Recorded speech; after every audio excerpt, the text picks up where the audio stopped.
Today's episode of the GoldCast is sponsored by my favorite round of football. The divisional round, Raymond. The round for the real teams. The round of men. This is the best weekend in all of football. For me personally, I absolutely love the divisional round. What do you think about the divisional round? I think it's great when you're the 1 seed.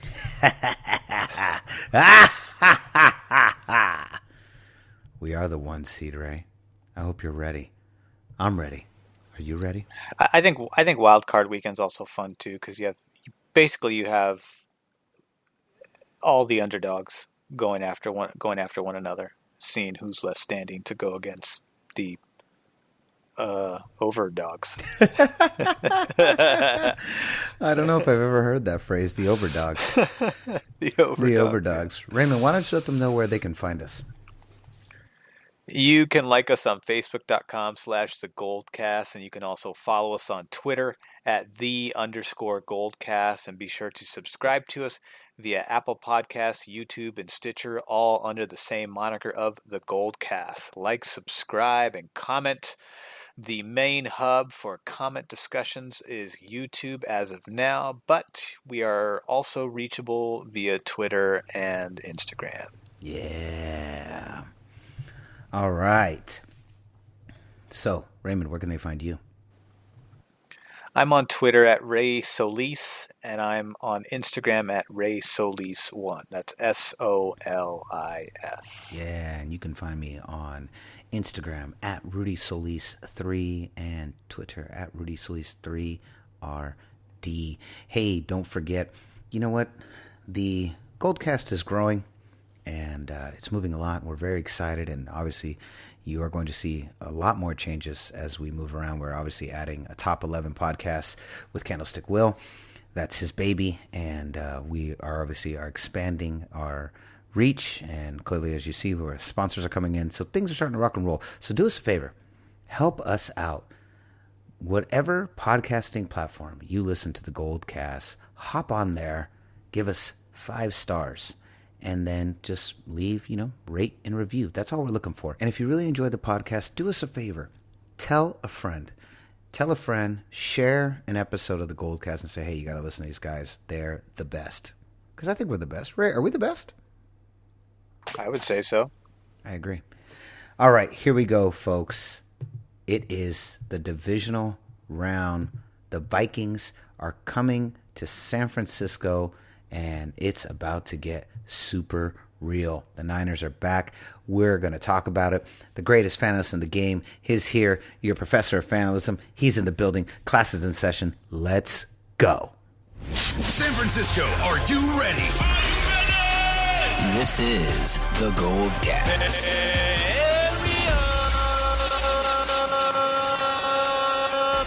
Boom! Welcome to another edition of the GoldCast. We're the voice of the Bay. I'm your host, Rudy Solis III, and with me is my brother, my co-host, Raymond Solis the First, baby. Yeah. All right. Raymond, the Niners have captured the 1 seed. And in stunning wild card weekend fashion, the 6th seed upset the 3rd seed. That is the Minnesota Vikings defeated the New Orleans Saints. And now when we were in a position where we thought, you know what, we're probably going to have to face the winner of Philadelphia and Seattle. That did not go that way. Seattle did beat Philadelphia. They're on their way to Green Bay. But because Minnesota was the number 6 seed, Minnesota is coming to San Francisco. Now, having said that, this team just beat one of the best teams in all of football for the entire year. So, Raymond, as our father, Rudy Solis Jr., the unofficial 4th member of the GoldCast, said to me the other day, if you think Minnesota is going to be a cakewalk, you got another thing coming. This is going to be an all-out slugfest. I am of that opinion as well. Vegas doesn't agree.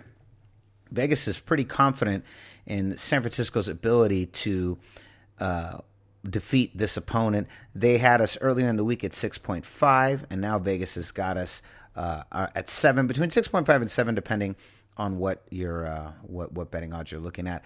The over under is set at 45. And here we go. Let's go through my favorite games to play. Let's just look at some stats. Minnesota right now is averaging about 25.5 points per game, including the playoffs. That is 7th in the NFL. Minnesota is surrendering 19 points per game, including the playoffs. That is 6th in the NFL. San Francisco, we have not played a playoff game, so we are averaging 29.9 points per game in the regular season. That's 2nd in the NFL. We are surrendering 19.4 points per game in the regular season. So we're surrendering a little bit more points, 19.4 points per game. Minnesota is at 19. Minnesota obviously defeated the New Orleans Saints 26-20 in the NFC wildcard round. So we were on bye. We did not have a game.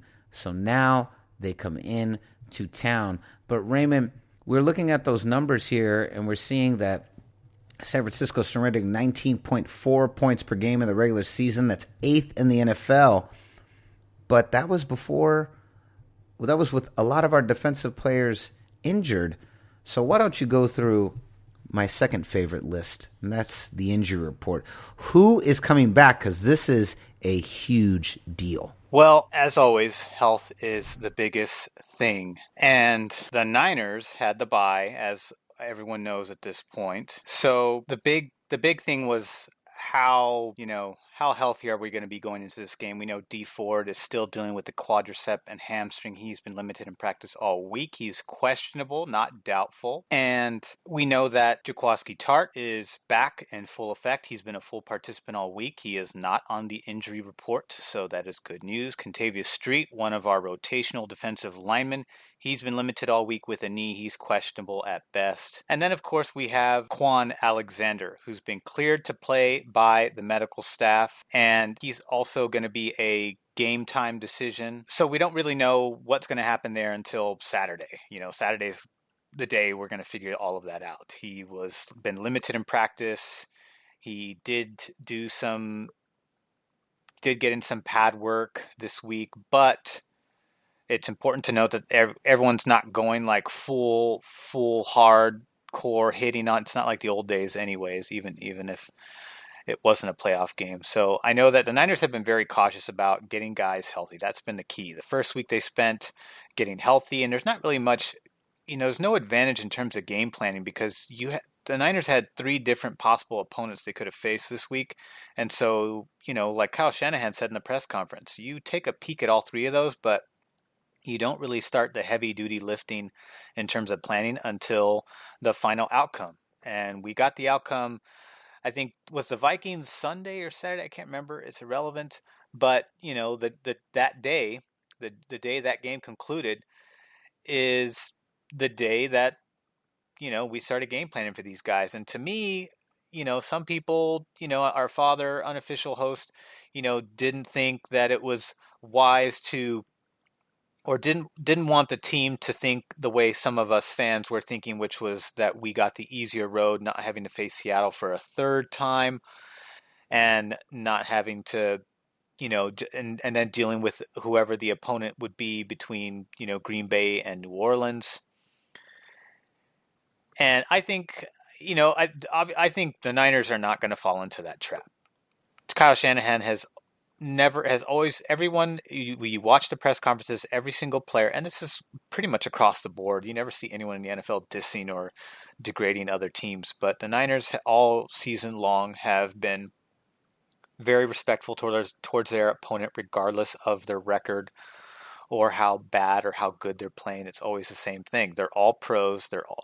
Therefore, every professional gets treated with the same equal amount of respect, and nothing is taken for granted. And really, the only one that really caught us off guard was Atlanta. So the Niners are not somebody that takes their opponent's life likely very often. There's only one team that caught us off guard, and really that was a team that was playing drastically different from the 1-7 team that started the first half of the season. They were playing much better in the second half, and they have lots and lots of players, lots and lots of big playmakers on that team, and so it's not they're no slouch. They're a team that's probably a lot better on paper than their record would suggest. Now, to get back to the Vikings actually have a longer list of injuries than we do this week, starting with Jaron Kearse, who's a safety who's been dealing with a toe and knee injury. He had not practiced all week long, and I believe they'll be traveling tomorrow. So he's doubtful for the game. That's the safety. That's not good. We know, it's great for us. We know that Linval Joseph, the defensive tackle, was dealing with a knee injury. He was a full participant today. He'll most likely play. Mackenzie Alexander, the cornerback, he's been out the last couple games, and he is out indefinitely because he had surgery on his knee with a torn meniscus. Stephon Diggs was sick and didn't play the previous 2 practices, but he was a full participant today. I expect him to play. And then, of course, Adam Thielen, the one that showed up really unexpectedly this week with a ankle injury. And really what we found out, it wasn't that he twisted his ankle or anything like that. Someone spiked his ankle. Yeah, he got a bad cut. Yeah, and he had to have stitches, and he's actually questionable to play on Saturday. I think he's going to play through it and just deal with it. How sore or tender that ankle will be, really we're going to have to see how he handles himself on the field. Either way, he's going to have his hands full between Richard Sherman, Keller Witherspoon, or Emmanuel Mosley, depending on who plays between. I think Witherspoon's going to get the start, but if he's not able to hold up, expect Emmanuel Mosley to step in his stead, who I think should get the nod at this point. I think he's been there. He hasn't been dealing with any injuries. He was able to keep up what a Keller Witherspoon started and didn't really ever have. I can't remember too many games or explosive plays that he gave up, whereas Witherspoon has been giving up explosives since coming back, especially in the past couple games. So I just feel iffy about that, and he's the one that kind of, I think, is somebody that can be exposed on this defense. Emmanuel Mosley, I don't, because Emmanuel Mosley went toe-to-toe with Julio Jones and went toe-to-toe with the big wide receiver DK Metcalf on Seattle in the first go-around. And even though Witherspoon has more size than Emmanuel Mosley has stepped up to every challenge of big time, big sized receivers. Some of them are just unguardable, just like basketball, and there's some guys that are unguardable. Same thing in football. There's guys like Michael Thomas is virtually unguardable. Julio Jones is almost there, although he's in the latter half of his career, so I think he's a little bit more susceptible to coverage. And so he's not going to get the start. At least that's what the indication has been from hearing players talk and hearing Matt Mayoko give updates to these teams. But the Vikings are really kind of straightforward, where in terms of how you scheme against them, because their entire offense is predicated on Dalvin Cook's success. If Dalvin Cook has a good game, then it opens up play action for Kirk Cousins, and Kirk Cousins thrives in that. He thrived with that under Kyle Shanahan, so there is familiarity there. Although I think the Kyle Shanahan that is scheming for the 49ers has a vastly different system. At least the wrinkles, some of the concepts might be similar, but I think the wrinkles and the micro aspect of how these plays unfold after the snap is vastly different from what he experienced in Washington. So I don't know what kind of, scouting reports he's going to be able to give these coaches. I know Gary Kubiak knows him very well. And so I think there'll be some familiarity with that. So there are some people there that do know him. And, knowing something is better than not knowing anything. So I think it'll help the Vikings. But again, this all starts and stops with Dalvin Cook, because there's one big difference between Jimmy Garoppolo and Kirk Cousins. And the big difference that I see, and some other people agree with me on this, and we'll see if listeners agree with me on this one, I think Kirk Cousins doesn't handle pressure as well as Jimmy Garoppolo. No, not at all. Jimmy Garoppolo, and we've said this on the cast numerous times, at least with Jimmy Garoppolo. Jimmy Garoppolo is not afraid to stand into the pocket, to take a hit, and to get the ball to his read, whether it be first, second, or third. Kirk Cousins, on the other hand, if you fluster him, he does not stay poised.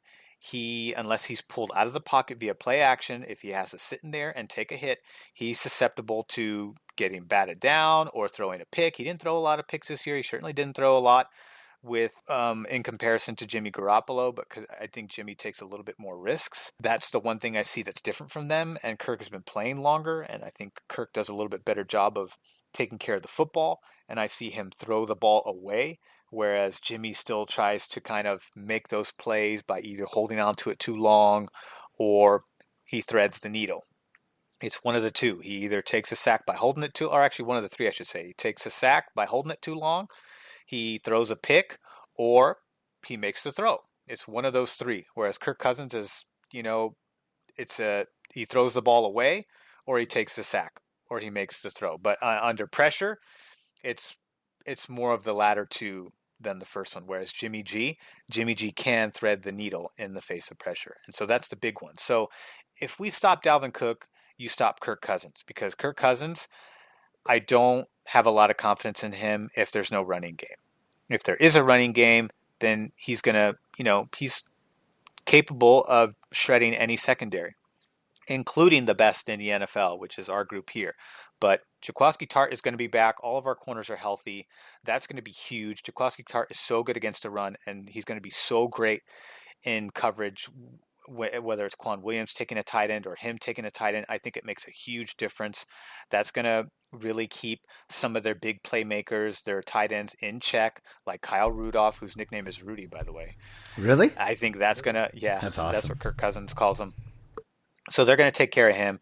And then on the other side, then Vikings really kind of have to focus on slowing down the run game and trying to get into Jimmy Garoppolo's face. I think they're going to try to do the same thing that New Orleans did, because New Orleans was susceptible in the middle of their line, and I think that same concept kind of goes for us, where our tackles are really strong, but at the same time, our guards are really stout. The only nuance there is center, but he's been playing. He's in rhythm. It's not like it's a new thing.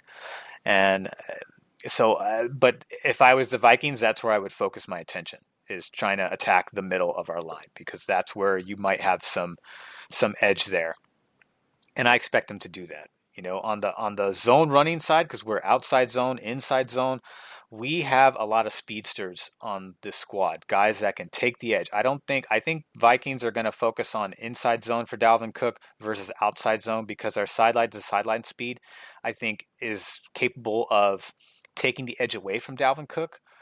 I'm not so sure if that's the same for the Vikings. I don't know if they have the same amount of speed to match our back speed, especially when we do outside zone stuff, because that is really, when you have George Kittle and Kyle Juszczyk out there blocking, and whoever else, whether it be Joe Staley on one side or Mike McGlinchey on the other, you've got really fantastic Pro Bowl caliber blockers out there, and it's just really, really hard to stop, combined with the speed of a Breida or a Coleman or a Raheem Mostert, who's most likely going to get the nod for the lion's share of the snaps. I'd say it's between him and Breida, but we're going to see all three of our backs in this game, no doubt about it. And then defensively, we're going to have D Ford back, we might. If we do, it's a game changer, because the defensive line really needs all four of those guys there in order to click, because now you're not focusing on double teaming and chipping Nick Bosa, and because whoever takes D Ford's place is really a non-factor. I think we can say that, no disrespect to whether that's Solomon Thomas or Contavious Street or whoever that is, whoever comes into that role, but it just doesn't, it's not the same edge. If you have D Ford there, you have speed. You have one of the best, off the snap speed in the entire league. So if you have him there, he's going to be great against closing the gap on the run edges, and he's going to be great against forcing one-on-ones inside with our twin towers and outside with Bosa. And that's because that's where the wide nine comes in. That's D Ford really completes the wide nine technique. He's the one that really helps the other guys get success. And so if he's able to play, then I think it's going to be a really long day for Kirk Cousins. So let's talk about this a little bit, because I really feel like this game is going to be made or won with the defense. Now, Raymond, rushing has been an issue with us as the season has worn on, and you have often pointed back to the Los Angeles Rams game as being the game that really kind of opened up that door for issues with the run game, that we were exposed, and you've talked about that ever since then. Teams have copied that over and over again. So now my question for you is, what about the defense? Will we be able to stop Dalvin Cook? And if we can't, can we still win this game? I think so. It's just going to be really, really close. Really, really close. I mean, this Vikings scheming against them is very similar to how you would approach a team like, say, Carolina Panthers. You stop Christian McCaffrey, you slow down that team. And, maybe he gets some garbage time stuff, but we all saw what happened to Carolina. But that was a fully healthy 49ers defense. We're not completely healthy there. We're almost there. We are almost there. A fully healthy squad, I think, is really scary and really brings a lot of optimism towards our path to the Super Bowl if everybody's able to come back and maintain their health. Not just come back for a game, but come back, perform, and maintain. So that's the other question too, is is there going to be some rust in the week off? Is there not going to be? I want to believe that it's not going to be, because I want these guys to compete. We saw what they did after the bye earlier in the season. They came out and they destroyed the Browns. Granted, that was when everyone was healthy, including the rotation squad. On the defensive line, we don't have that luxury this time. We even had to bring in the old nose tackle that we had before, what's his name? Before Jones took over for him. I forget his name. But a nose tackle on our side who played for us. I think we got him over from Miami. But, and we called him up because we needed some help up front. He knows the scheme. He's played in the system, but he had retired. And now he's back. But, how much football shape is he in? Is he going to be able to? I think he's in okay physical shape, but not so much football shape come in playoff game to try to play. But, I mean, any help is good help, especially with him, because it makes sense logically to bring him in. And I'll find out his name in a moment, but that's going to help us against run stopping, because he's a big, large person, just like our previous nose tackle who we lost for the year. And I just hope that he's able to contribute something, because it's I think the fact that we don't have the rotation group does also limit the defensive line's ability to pass rush effectively. But D Ford adds that wrinkle, that sore wrinkle of why one of the big reasons why we haven't been getting sacks is I think more predicated on the absence of D Ford than missing the rotation squad. Yeah, and you're probably right about that. As far as that nose tackle, I don't know his name either. That's more your department. But the thing about it is too, is that we have to look at this with an unbiased lens, right? Like we were talking the same thing about Marshawn Lynch. We're like, okay, but he's been gone a season. I mean, how much he might be in shape, but how much football shape is he in? Blah blah blah blah. It's the same thing. The same thing goes here for our nose tackle. Like you said, Earl Mitchell is Earl Mitchell. So Earl Mitchell is in shape, but is he in football shape? That's really hard to tell. I think the same thing like Marshawn Lynch. Marshawn Lynch was in physical shape, but he wasn't in football shape. No. And he didn't perform like somebody who was in football shape. I think we can assume the same thing here with Earl Mitchell. He's probably in shape, but he's not in football shape. And I don't know how much of an impact he's going to make. I hope Kentavious Street is healthy to provide some support, because it's Solomon Thomas, and I don't know who else after that. DeMontre Moore's down. Ronald Blair's down. Jones is down. The whole second unit is almost the entire second unit is down. Jeez. Outside of Solomon Thomas. Jeez. But if D Ford gets back and plays, it's a game changer. It's a huge game changer. That means Nick Bosa and him and Eric Armstead, the potential for them to get in Kirk Cousins' face is significantly higher if D Ford plays. Yes, if he can play and if he's healthy enough to play and not just healthy enough to be a body out there for one game and then he's out for the rest of the season. Right, or if he tries to play like he did last time and ends up getting pulled out within the first quarter. Yeah, well, we have to see. This is a real tight one. I'm very nervous. Again, I think you have to treat the Vikings like a caged tiger. This is every game for them right now. Being on the road as a wild card is a Super Bowl level must win, no take backs style game. Niners have to keep that same thing. I agree. I think they have done a wonderful job. Shanahan's great at keeping them focused and keeping them very much resetting them and getting them prepared for the new team. So, Raymond, I'm going to ask you, who do you think wins this game? I think the Niners win, and I actually think they win convincingly. I think that on the road twice on a shorter week across the country is tough for anybody in the regular season, let alone the divisional round of the playoffs. And I just don't think there's enough momentum off that Saints win to carry over in this Niners game, because I just think the 49ers are just so strong up front. And if D4 does play, I think it's going to be a huge win for us in terms of defensive performance. And the fact that Quan Alexander's game time decision, but we know Jaworski Tartt's going to be there. Jaworski Tartt is going to be huge. We've seen the safety play with his absence, and it was a night and day exchange. Whereas in linebacker, at least Dre Greenlaw has been able to step in really well, and it only became noticeable in the latter half of the season where some of our other guys started to go down, and then we started to get exposed at linebacker. And then it was really it was all kind of resting on Fred Warner's shoulders to keep it afloat, because Dre Greenlaw was getting beat on certain plays because we weren't tackling guys at the second level and they were getting past us, and Dre Greenlaw was taking some bad angles on certain games. But I don't think that's going to happen this time. I just think the fact that we're healthy and we're going to get some guys back, we might get, think about it, if all three guys play, you have reinforcements at every level. You have defensive line, linebacker, and secondary. That's huge. And this is not B squad. This is A squad that's coming back.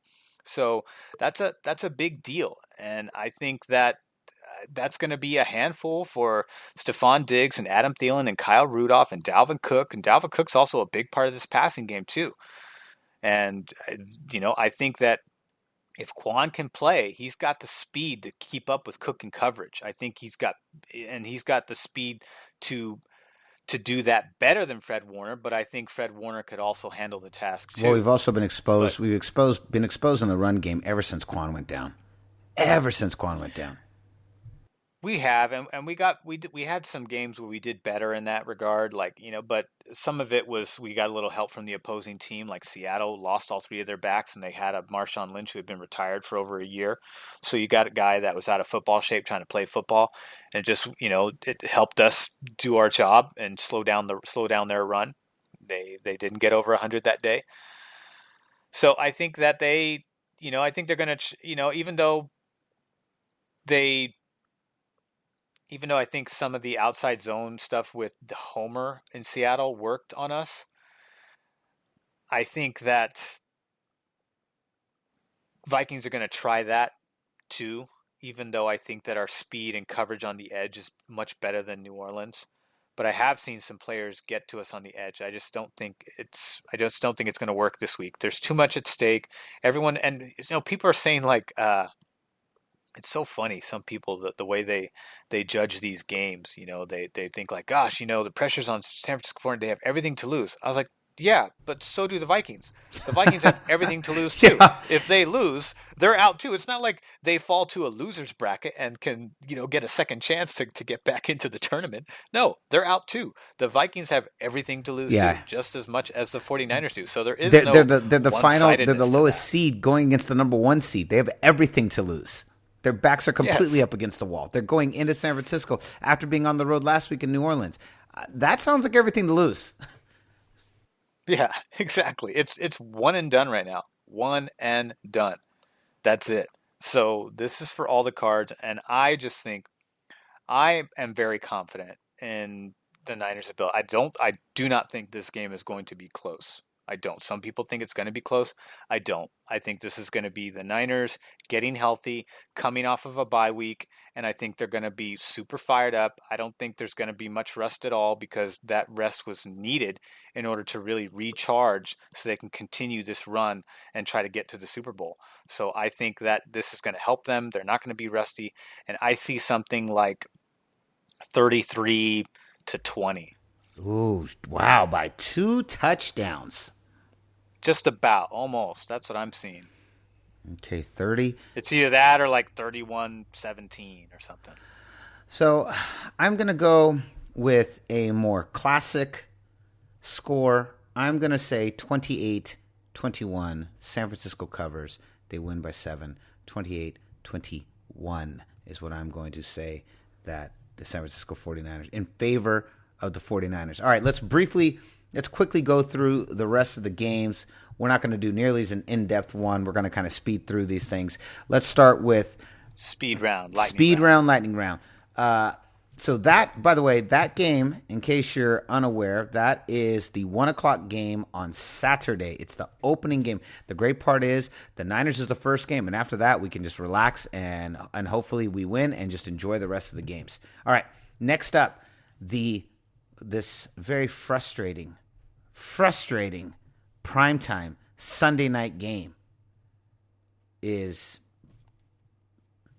the Seattle Seahawks and Green Bay Packers. Real quick, they've got Green Bay at 4-point favorites.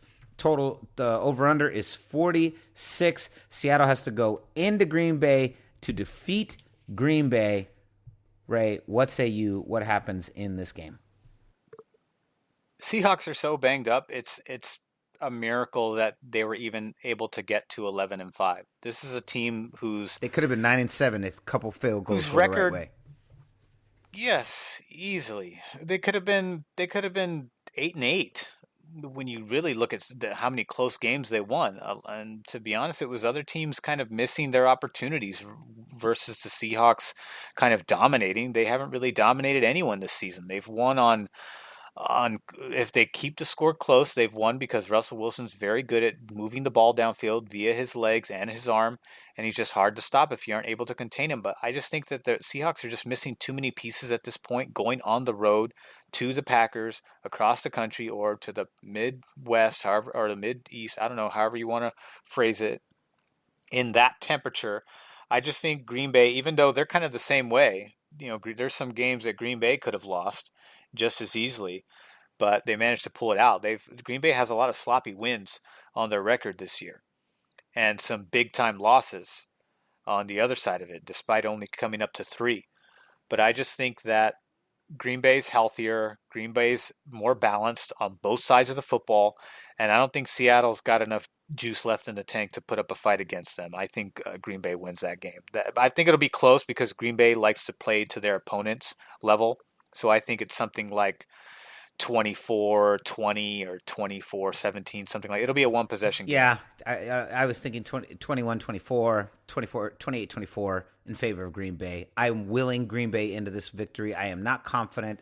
I do believe that Green Bay kind of stumbled into the number 2 seed, and I could easily see Seattle taking this, but I agree. I think this is about as far as the Eagles are capable of going.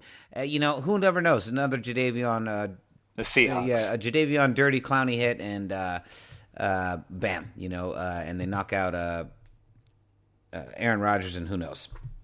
Okay, so let's move on. So moving on, Sunday, the 1 o'clock game. Okay, the 1 o'clock game. We have the Houston Texans and the Kansas City Chiefs.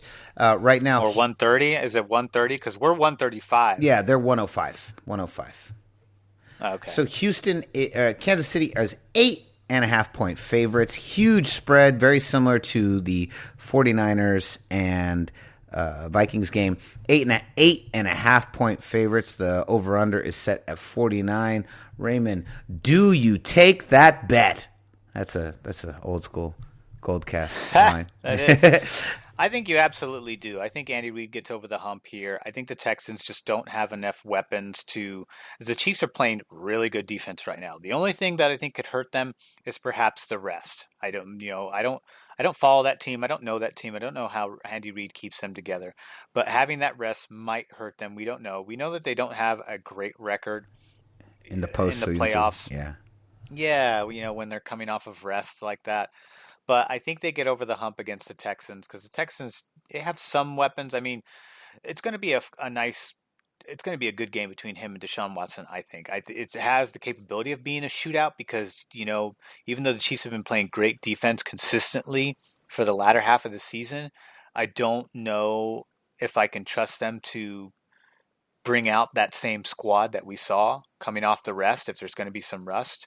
If they are, then I think this game's going to have a slow start and both teams are going to play tight football. But I think in the second half, Patrick Mahomes, the running game, and that devastating long ball, short ball, yards after the catch attack that the Chiefs run, I think it's going to be too much for the Texans, and eventually they're going to pull away in points. So I take the Chiefs in this one for sure. And I do think they cover the spread. Yeah, I think they cover the spread too, and I also am in agreement. Kansas City, faux show. And then the final game of the evening, the 5 o'clock game on Saturday. This game will come after our game. Both number one seeds playing on Saturday. Of course, we have the Tennessee Titans at the Baltimore Ravens. This one is even bigger. Baltimore, 10-point favorites. Over-under set at 48. What do you think, Ray? This is probably the easiest game to call out of this group. I just think the Ravens are healthy and they're stacked on both sides. They're playing terrific football. They've been playing terrific football all season long. And I just really don't see the Titans putting up a big enough fight.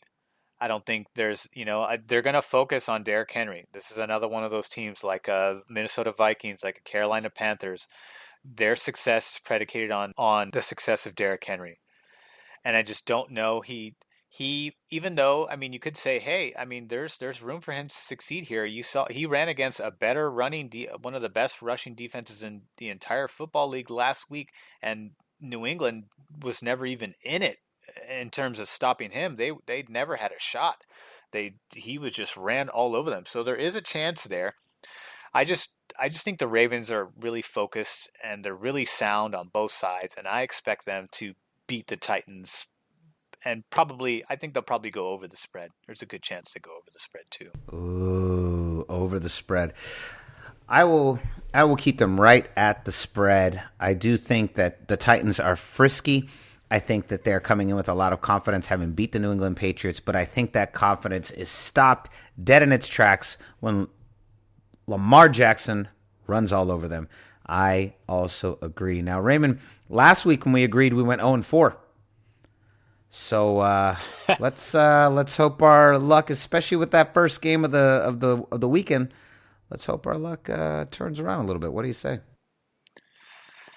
I say definitely. When I look at this game, I don't, the press and the media, they like to do their thing where they look at the past and look at the history of games, and none of that crap matters. Different decade, different era, different sport, different players, different coaches, different logos, different color schemes on the uniforms. For different God's sakes. fans. Different fans. Some of the fans are dead. They're not even alive anymore. Some of those players are dead.